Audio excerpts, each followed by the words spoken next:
let's just. My mic wasn't on. No, but let's just you can start there because Cody was talking about the same thing, and this is a good group to discuss it with. So, if you want to start there, it's a funny sports place to start because we should have fun with the idea. I don't know what you're going to say about Cooper's press conference, but like that guy, if what was smoldering within him could be taken, and you would tell him, look. You know what would change the result of this game? If we smited everyone within a 10-state area of this place.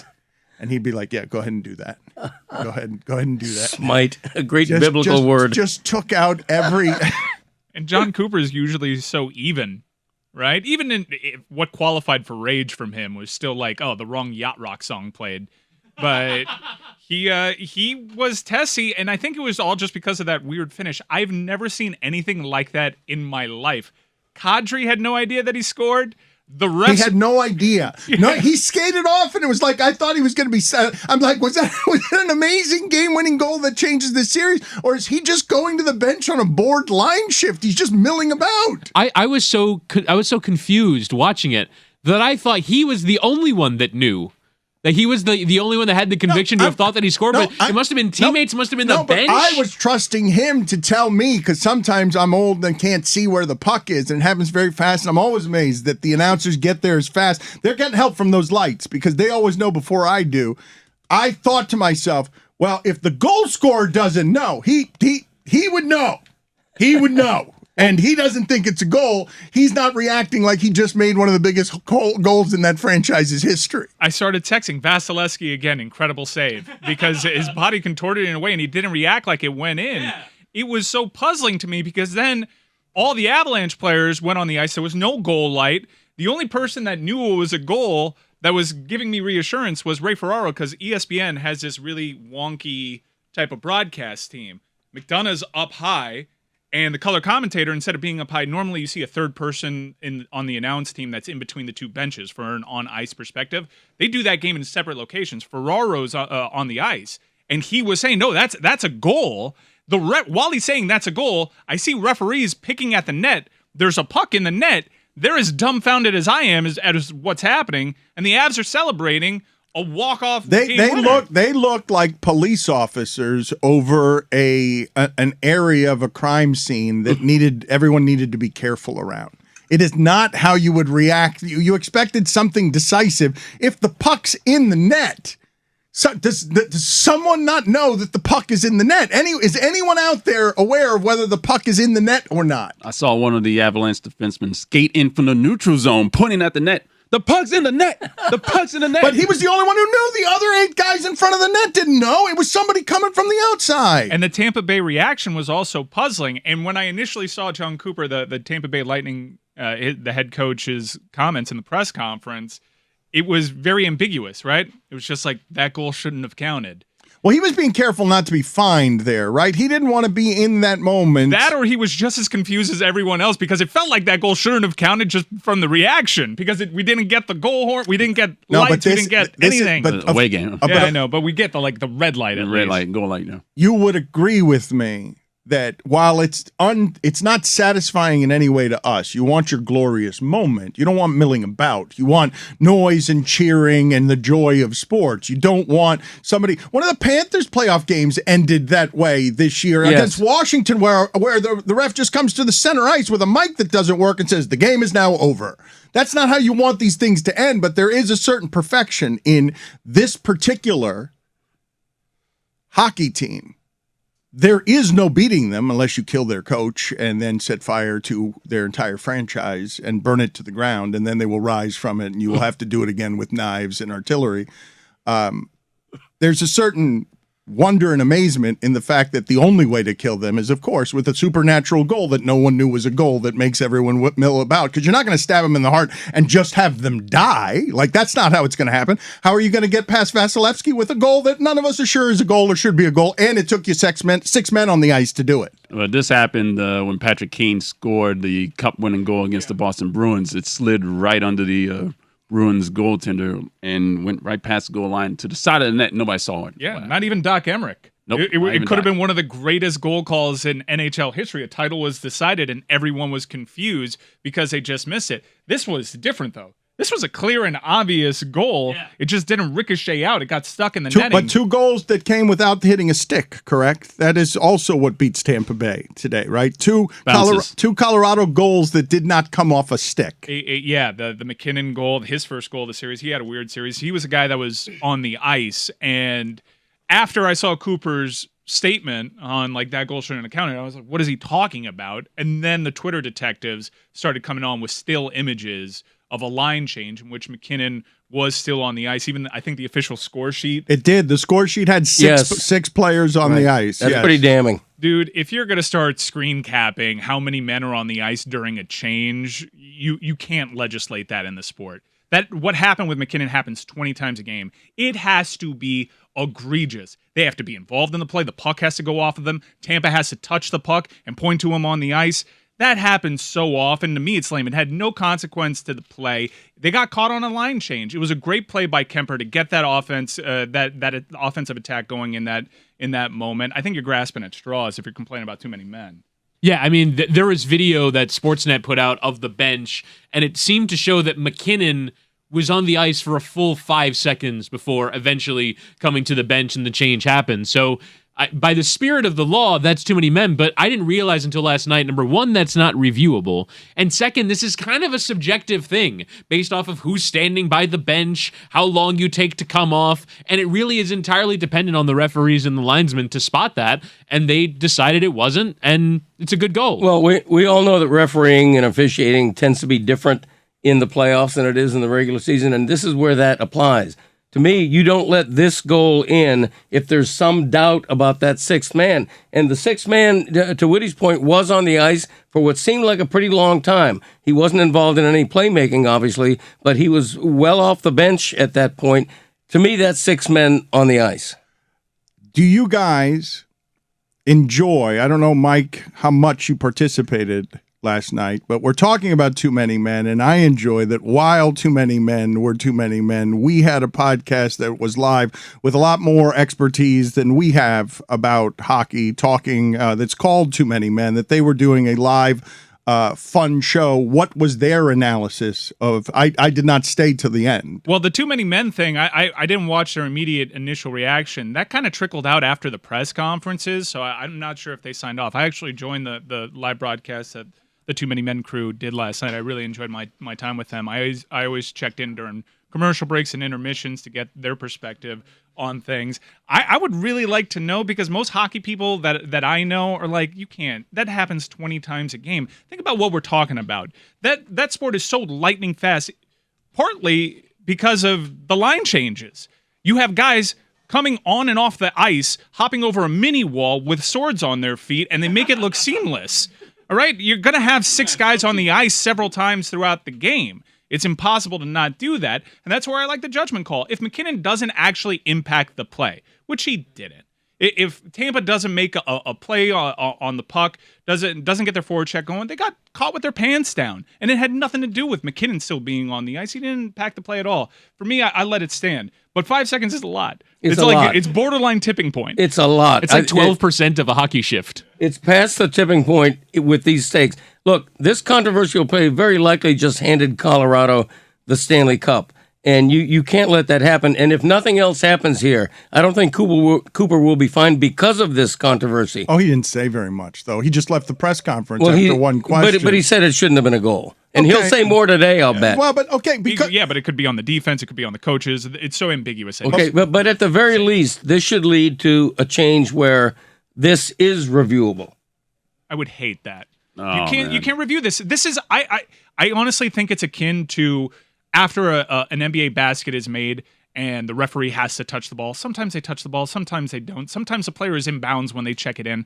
This is a fairly innocuous thing if it doesn't impact. It's also like the swipe down in basketball, where like sometimes it hit the finger of the player who held the ball last, but they say it's off the defender because he swiped down and knocked the ball away, and in real time it looks like he knocked the ball away. It's not challenging goaltending in basketball, really.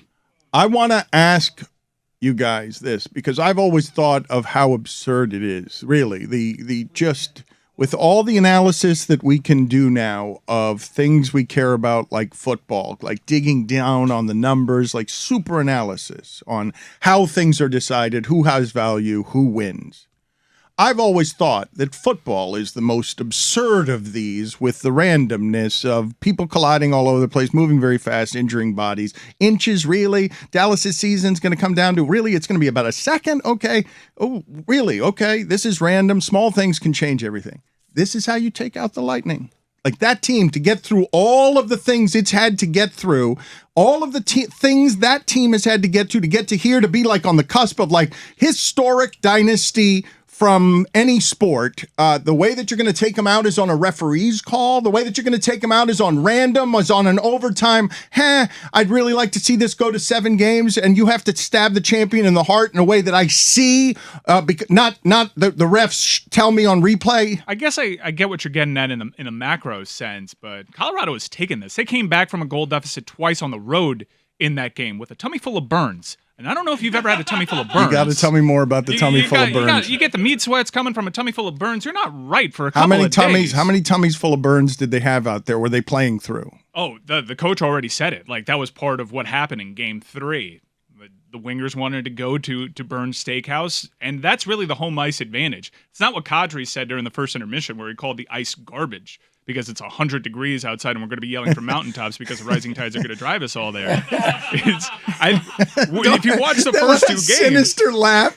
What a sinister laugh from Whittingham at laughing at the apocalypse of all of us on a mountain from rising tides. I love that climate change is even affecting the Stanley Cup Final. I don't love that that's happening. And why have 100,000 people been displaced by floods in China?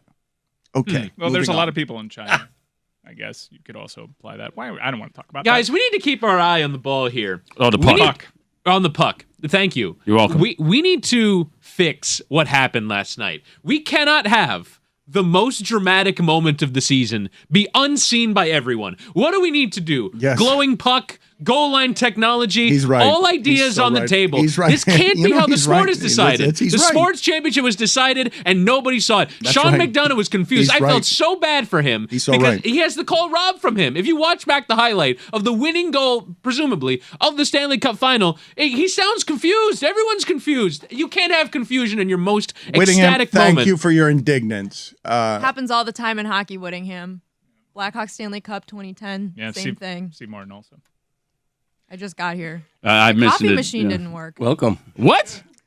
It just tasted bad, so I had to get an espresso. I've been told that Stugotz is coming in after saying he wasn't coming in, and I thought he was going to hold out just when he found out what Chris Russo makes a day. He left here disoriented yesterday. Disoriented by how much Chris Russo makes per day at First Take. He was stunned and shocked and left here. Dan, this room was trying to say that wasn't enough yesterday. We had to text outside experts. They're like, only 10 grand for one show? I'm like, 10 grand for 3 hours of work once a week, not even every week, 40 weeks of the year. $400,000 just to be a guest on First Take. It's ridiculous, would but do that's it. what television money is. Who wouldn't Well, do this room apparently would go higher. Higher Chris than Whittingham would not do it for 10 grand. Well, but you got to consider the source, though, right? If it's Disney, if it's television, and that accounts for not 2 hours of programming, it's 4 hours because they replay it. That show makes a lot of money. It might be 14 hours a day because I'm pretty sure ESPN News is now just a rerun of First Take 24/7. You can replay it again and again and again, and you can also, what I love that he's bringing to the show that was not there before is now it's just turned into a secret history lesson in the middle of the arguing, because I love going back to black and white footage. Nobody in sports is doing that anymore in the middle of a debate show. This voice needed to be heard, and I love how agitated young America is getting at it. However, it was ridiculous. That being said, whatever you're paying him, double it after his top 5 QB tight end duos that had Tom my Brady God. and Rob Gronkowski 5 behind the likes of Sar to Kramer, Stabler to Casper, Unitas to Mackey, and Fouts to Winslow. Fouts to Winslow was number 1. Fouts to Winslow isn't even the greatest Chargers QB and tight end duo of all time. Breeze to Gates. No, Rivers to Gates. Rivers to Gates. Yeah, Oh, longevity. that's ridiculous. Breeze would also arguably have a stake in the top 5. Breeze to Graham. In fact, if you're looking at it, the position has evolved so much that I think Delaney Walker has more receiving yards than John Mackey. John Mackey took fewer games to do this, by the way. John Mackey was a beast. I'm not taking anything away from John Mackey. But I love that Chris Russo is here every Wednesday. You could laugh at him if you want. You could laugh at old age. I just love that after all of broadcasting has changed, as the white men get all the money everywhere, that the way that Chris Russo is going to climb back into the game is because he's bringing a perspective that no one else has, which is he is capturing the demo of people who want to hear argued on television that, yeah, God damn it, nobody would have beaten those 60 Celtics. Nobody. You're right, Dan. There's just not enough old voices in media. There really Old are. white voices. He's got to be this. But if that show is going to be the standard bearer and symbol for what sports journalism becomes, one day a week it could be about the old white man who built sports radio on hatred of athletes. I get what Jess is saying, but there aren't enough ancient people in media. Thank you. I'm trying. I'm doing my best. Greg, and we've got Mad Dog Russo. Right. And I think that the young whippersnappers that follow sports and the Twitter generation and where everything is GOAT. Oh, Kyrie's got the best handles of all time. Steph is a great shooter. Every greatest of all time is something that happened since Twitter was invented. I appreciate that Mad Dog Russo is out there teaching the kids about John Mackey. I am too. I also love that Mad Dog Russo's young counterpart, who's rolling his eyes at the history lesson he gives on television, is Stephen A. Smith, 54 years old. Gil Brandt, I think, is the tipping point on where we want voices for the aged. I read in the news yesterday that Rupert Murdoch is getting divorced for the fourth time at 91. And I'm like, Jeez. You're 91. Like, at that point, play it out. No. And It was his decision? I don't know. It's a good question. Yes, I don't know I'm whether sure it he was wanted his to play out the string. I don't know whether he filed for divorce or not, but he's married for 6 years. At 85, he's saying he's happier than he's ever been. You're 91. I really thought to myself, really, there cannot be many courts filled with the records of divorced 91-year-olds. There can't be, can there?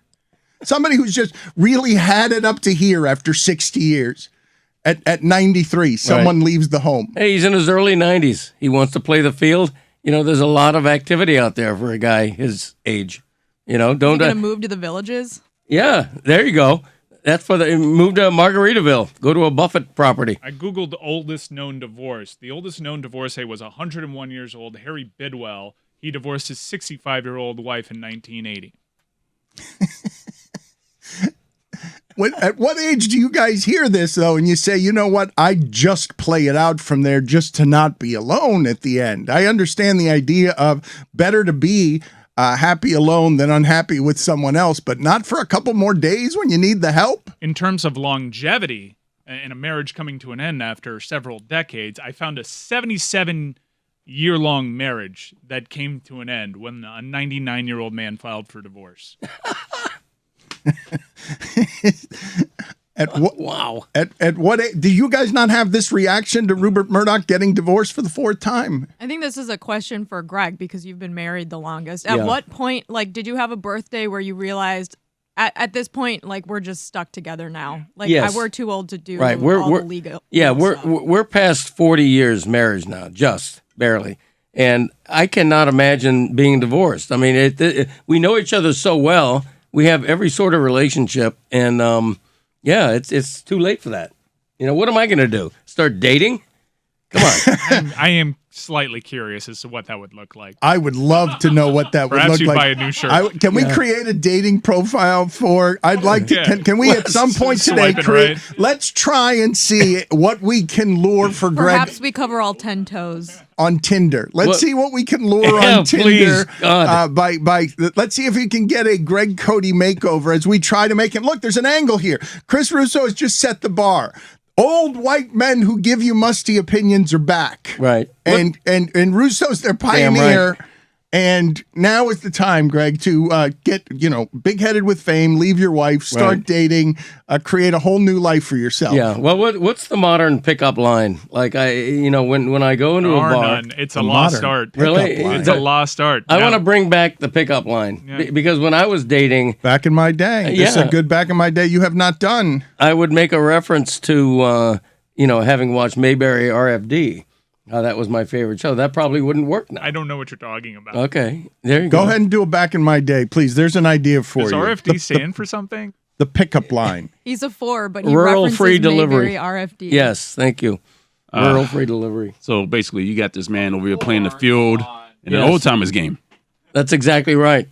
Baby probably does not work as a Might have pickup to- line either. Might have to actually wear the sneakers that Juju Gotti gave you to make you look cooler. Oh, man. Instead of the cartoon hobo ones that you wear where the top of the shoe is open. Look, you all know I was a hobo for 2 years. I don't think hobo's allowed anymore. No, I No, said I- cartoon hobo. okay, That is a reference to the Looney Tunes of the 1950s. Right. A simpler time, really. I rode the rails for 2 Or years. racist time, but Listen, simpler. can I mention something else? Very much, yes. You can't say hobo anymore, which I agree with.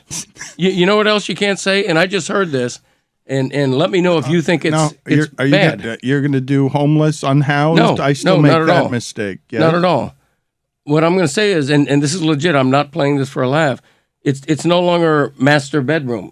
You No, now they've have to changed say that. primary Yeah. bedroom. Yeah, I say main bedroom now. Yeah, I main learned bedroom. that. Yeah. I just Still found that suck out. up. That was Okay. news to me. It's We okay. should have one every day. I'm sure this happens every day around here. Things we were doing all wrong. We could have like a segment. I was a bit nervous there. I was so scared. All of our Greg, when you sphincters said, tighten, but other than that, we should do that every day. Yeah. I think we I should just kinda- learned a thing we shouldn't say. Ease our way into I'm it. going to say it right now on That's air. right. That's right. Well, because we shouldn't. I'm schooling people.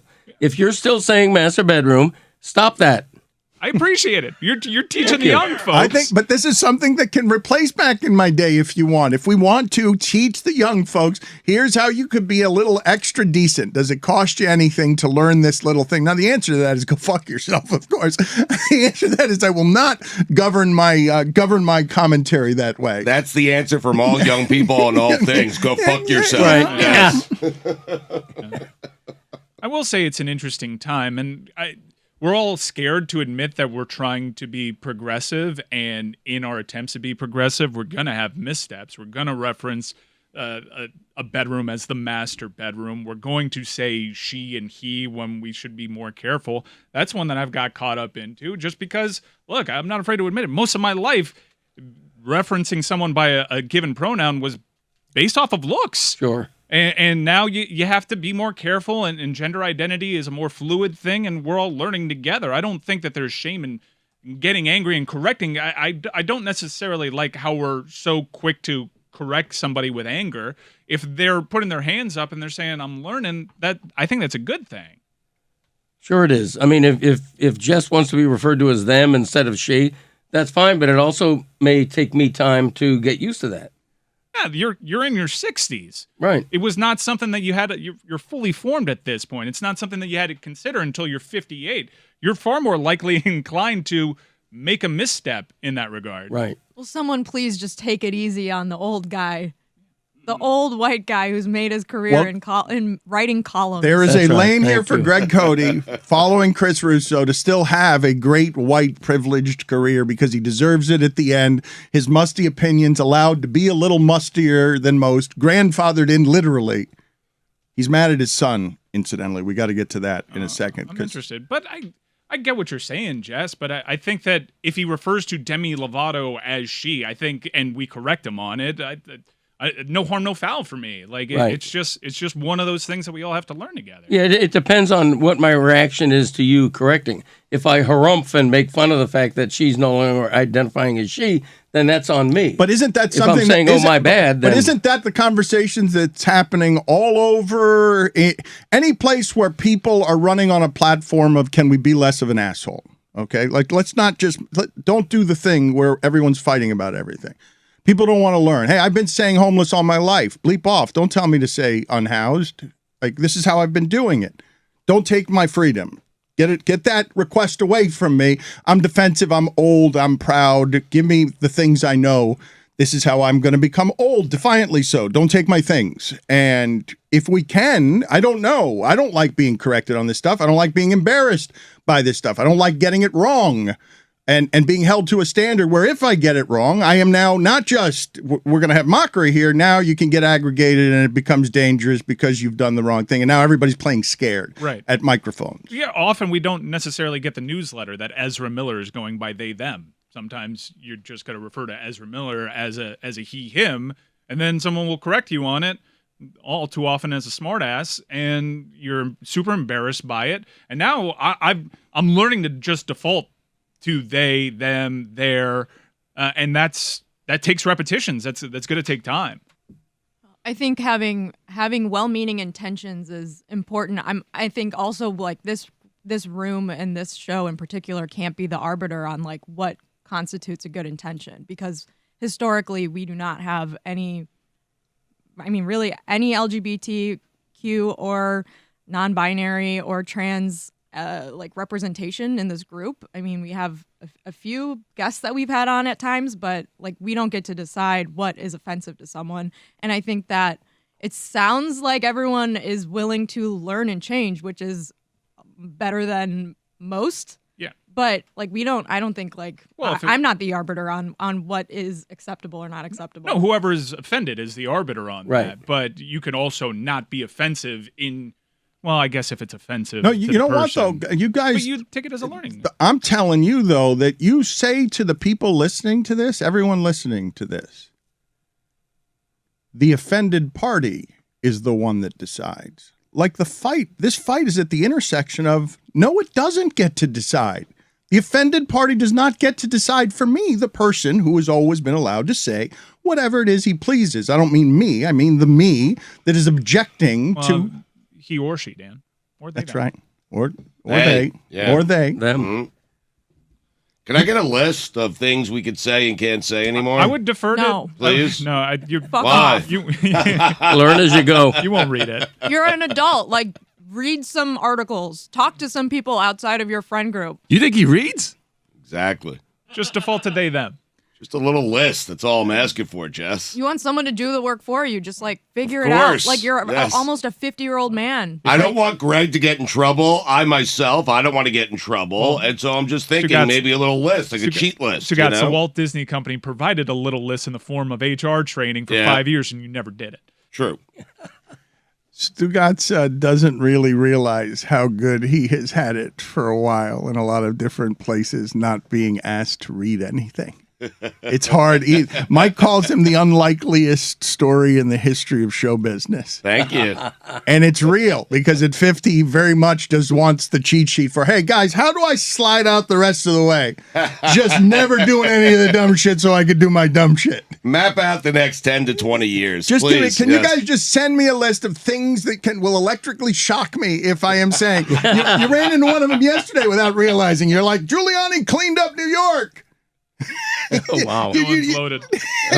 You shouted that one at everyone proudly. I did. Oh, Yeah, he did. man. What a terrible dude. I mean, But specifically how he did it. Yeah, he cleaned up New York. How'd he do that? Threw all the black people away. Just don't do that. okay. That's on the list. That would be on the list. Yes. Pretty much everything's on the list. Just if your mental governor tells you to be, maybe I should be careful here. Just don't say it at all. Huh. And I These think two, I'm scared of Greg. I'm scared. Greg, I'm Greg scared scares for me me. once Like, in a while. I'm scared for me. My intentions are to always learn and to try to improve. And sometimes I think what I have to fight is a human reaction of when I get embarrassed by someone for calling me out when my intentions weren't impure. Then I'll get defensive, and I have to realize, no, I have to let that shit go. And But isn't okay, that the thank you for lament- the correction, and I'll get better with time. Isn't that the lament of every person who would be under a scandal and say, well, that's not what I intended. That's not who I am. Like to Jessica's point about you don't get to be the measurement on your intentions once this enters the news stream or the angry mob or the things that the comedians fear. You're posing that what I'm saying is if like basically the bullshit apology of if I offended anyone. That so often comes across as disingenuous. No, That but like I I'm- can completely understand the offended party being like, "Oh, enough with if you were offended. If like I had good intentions. Like if you're again and again running into a problem of not just like people getting it wrong, but people doing so intolerantly, I can understand why you'd be like, "All right, enough with your apologies and I'm learning. Fucking learn already, would you please?" I think there needs to be an understanding on both sides.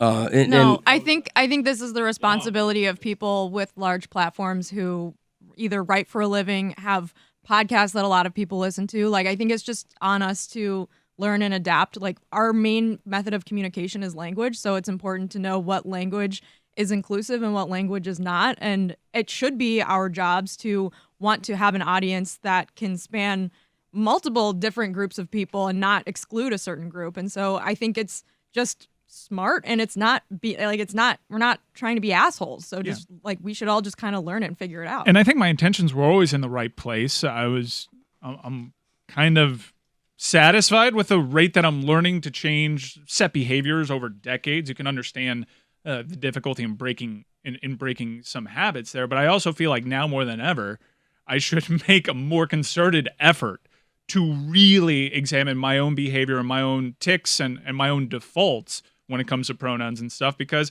I feel like that community right now in history is coming under attack in physical form, via social media, and I want to be an ally because I'm super supportive of human rights. That's how I view LGBTQ rights, and I want to show them through my actions that I can learn and grow into a stronger ally.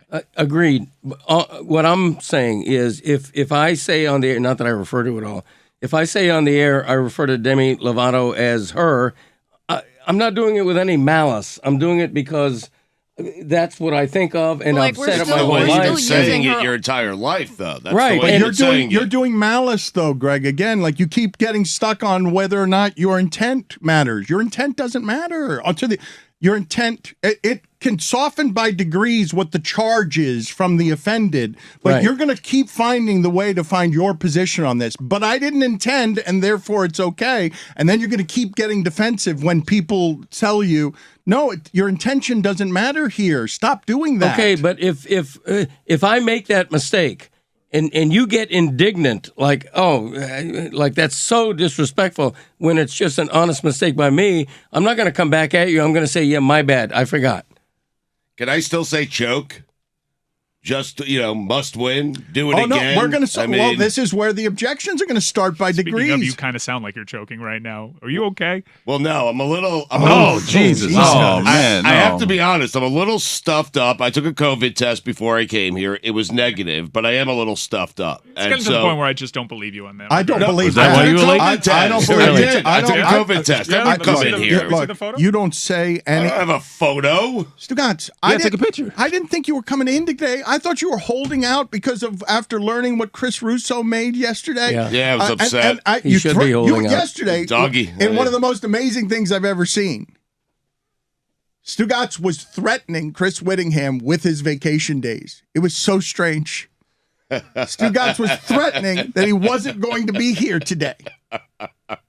He should be. But Here you I are. am. But you Yeah. are here today. Yes. Where did you come from? When was this decided? What happened? Can you tell some truths here about Yes. what was going to happen and what has happened? Because I was not expecting you today. No problem. And I think Whittingham has seen a whole new me. I'm serious. Like, he'll explain it in a couple of minutes. But I thought I was going to go to Cincinnati yesterday after the show. But I saw to go see a Dead show. But I saw the set list from the night before in St. Louis, and it was really good. And this show in Cincinnati, which was last night, was sandwiched between St. Louis, a good show, and two shows coming up at Wrigley. I'm going to the shows at Wrigley. Now, I decided not to go to Cincinnati, and I took a day off next week. How about that? Stugotz, like, That's the truth. I believe you here. With Metalark, there really isn't a personal time policy. Just Right. do your work and try to loop people in on it. Free for all. It's a little fluid. It is. I don't believe free for all Yeah. is kinda is on a the little company manifesto. I have to say, what a business model. Not built to succeed. You can't let people take as much vacation time as they need. Kind of an operation are you guys running here? Seriously. What I'm saying is your presence on this show can't be on the whim of whether or not the Dead had a good set list or not Well, the I night mean- before. Like that, it's got to get better than that. We got to not get your, a little bit more not your problem communicative than anymore, that. Michael. These are the doors of Correct. Chris Whittingham that Yes. Stugotz will now try to batter with his We're not privilege. trying to get better here. I think I got better. Whittingham and I had a moment. He just Yes. asked you guys to give him a list so he doesn't have to read about the things he can't say the next 10 years to protect his career. I think you need it as well. I don't want you getting in trouble. I'm thinking of all of us here, especially Greg. I mean, team player. But Whittingham and I had a moment yesterday where I called him, and I was so proud that I put together an email that has my vacation days clearly spelled out until the middle of August. And all I asked is Whittingham read the email and send me a text of approval, because there is no higher honor than Chris Whittingham being impressed with your organizational skills. And But so by I you will doing the bare minimum of telling somebody about your vacation. a lot you of want- moving you- parts, but you Dan. I want- got you- 2 you- kids. I'm moving into okay, college. I know, but you want to be celebrated. Emotional. You want to Yeah, be celebrated emotional. for doing the bare minimum of planning your vacation. Yes, it's mid-August. I mean, but it was done in a way But that was very, very organized. But you think this is heroic? Like you think that? Listen, I got the I got the thumbs up from Whitty, and that's You're the saying- highest compliment Yeah, that's gold. you can get paid right You're now. saying an email that you sent at the 11th hour yesterday What do you mean? regarding your presence on today's show Yeah. was a pillar of organizational aptitude. I think Whitty knew that like 48 hours ago that I was likely going to be in today. I believe I told I him. didn't know Again, until what I'm you saying, walked into not the enough room. heads up. I was Oh, surprised. you're right, Mike. Likely, I'm still, avoiding it, Mike. why do you still have like this ambiguity surrounding it, though? It's like likely. There is none. I'm more likely than not to be in. What does that mean? It's not your problem anymore. There's first class seats on the flight to Chicago from Fort Lauderdale. Yeah, I mean, worry about what you There's got to not, worry so now about. he's leaving tomorrow. Yeah, this is Whittingham. I'm leaving today, but this is Yeah. Whittingham's So there were problem first now. Okay, and listen, I Afternoon have. flight. It's We're all everybody's listening. problem. We're all listening. It's the construct of audio mediums is that we're all listening when you speak. I understand that. I wanted to the see other where one. He follows the listen with the I understand that, which is the other crutch. last week was a testing phase for me in Whittingham to see just how far I could push him, and I pushed him way too far. And I've apologized several you did times it again to him. today, Stugotz. I did not. Stugotz, No, I I didn't did know not. you were working until Oh, you walked I into mean, the room. Happy to go home. I mean, The news was broken to me that you were coming in today, like minutes before the show. And I oh, know when you say calendar. it's not my problem anymore because I'm not EP, but I think it's a shared content responsibility. Sometimes I'm scheduled for a work from home administrative day, and I look at the ensemble cast, and if you're not in, I feel the responsibility to come in and box other people out. I will say, I will say that I am in today because I was told that Stugotz would not be. That's why I thought I was coming in today. So something changed. It did change. Now, perhaps it is my responsibility to tell everyone when Stugotz is coming in, but I'd also argue it's Stugotz's responsibility to tell everyone Or he who's should coming just in. come in on the days that he should come in to go work like everybody else in the world who works. well, here I am. I mean, today's one of those days. No, but no one expected you today. It's a bonus. Whitty did. I mean, he's the EP. I mean, Greg is here today because not on his normal Tuesday, and he gets pissed off every time his schedule gets disrupted by anything. right. Worry I'm about sorry, that. Greg. Yeah, no problem. He doesn't like worry that. But you're not even number one on his shit list today. His son is number one on his shit list today. Now, Roy, are you going? Because one of the good things that has happened with this freedom, other than Stugotz taking advantage of the vacation policy, is that Roy and Chris Cote are headed now to Colorado because you guys are there to witness the funeral. You want to bury these people. If they're going to be buried, you're going to be there. If the monster is going to be killed, and all of these people, all of you, Stamkos, Kucherov, all of you, die mother bleep. This is the Die Mother Bleepers Die tour. You're going to see a death. You're going to hate, correct? That is correct, Dan. It's going to be a celebration of death tomorrow. Wow. It's going to be wonderful. You're going with Chris Cote. Has he left? What are you mad about? What happened with you and Chris that has you came in here all snorting fire because Chris Cote had betrayed you in some way? Well, Christopher's the kind of guy who never responds to my texts. He wants favors from me. Because he was at a concert last night, he's going back to 1997. They saw the Backstreet Boys, who I didn't even know still performed. At any rate, because he's at a concert, I'm coaching his daughter's soccer game. It's a bunch of 4 and 5-year-olds. And I'm out there trying to explain the He rudiments. passed that off on you? Yeah, I'm coaching his team. And if you ever tried to explain soccer to a 4-year-old, it's really a frustration, because you can't even explain the rudiments. I'm trying to teach the goalkeeper, keep your thumbs together when catching them, and they're like looking for butterflies. So anyway, it's a little bit frustrating. I do that for him as a favor. And then this morning at like 6:30 in the morning, I text him to say, hey, by the way, assume that I just sent you my show topics. I assume that we're starting the show at 8.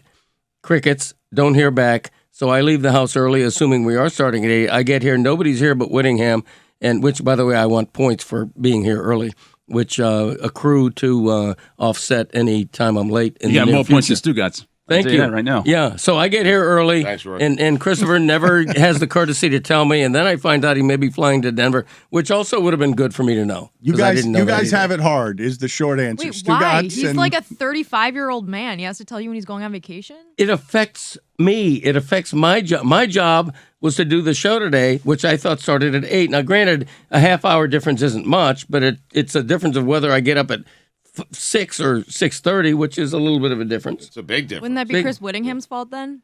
Well, Chris Whittingham did apologize, but I find it much easier to yell at my son than I do at others. Whittingham, this They have the is same name. just so that you understand, okay? Good point. Never thought of that. I have gotten to this awful place in life where my friends are burying their parents, just so that you understand. And I've seen some of the steps before the friends are burying the parents as Greg Cote coughs.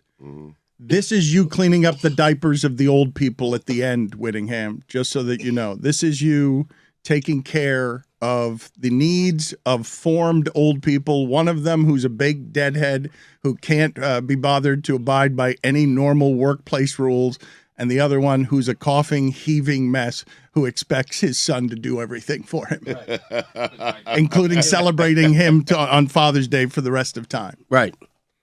Christopher's burying me. I'm not even dead yet. You know, it's not too much to ask for him to answer my text in a timely manner. When my text is work-related or whether my text is father-related. Respond with alacrity. Chris Cote has, With through his alacrity. partnership with That's Sheets right. and Giggles, being presented by Sheets and Giggles, has carved out a travel day to Colorado to watch a team potentially lift Lord Stanley, and he missed the overtime game 4 for Backstreet Boys. There's just no justice. Right. He also missed a 4-1 victory coached by me Attaboy. by his soccer team. It was great. Kai scored 2 goals. It was a beautiful thing. 4-1. We're 2-0 now in the young season.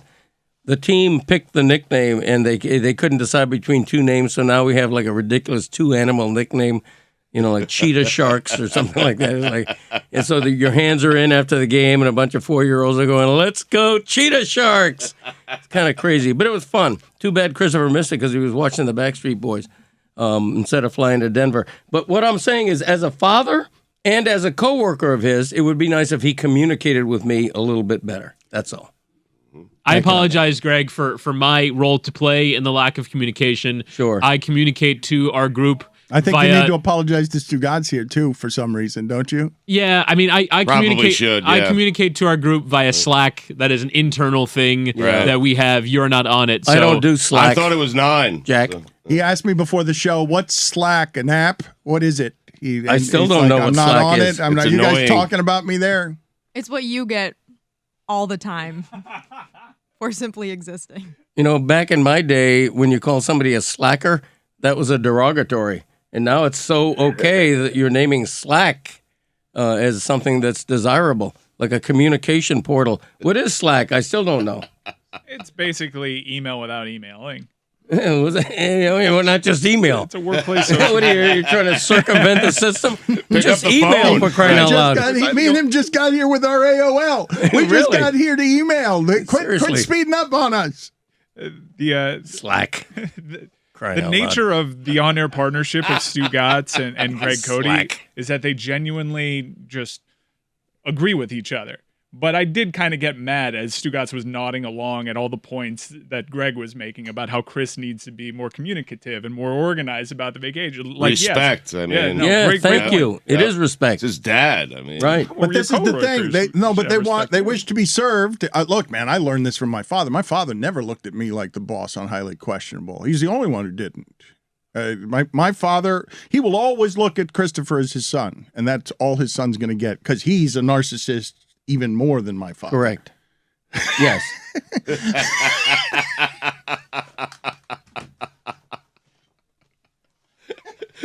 I don't deny it. correct. It's so fantastic.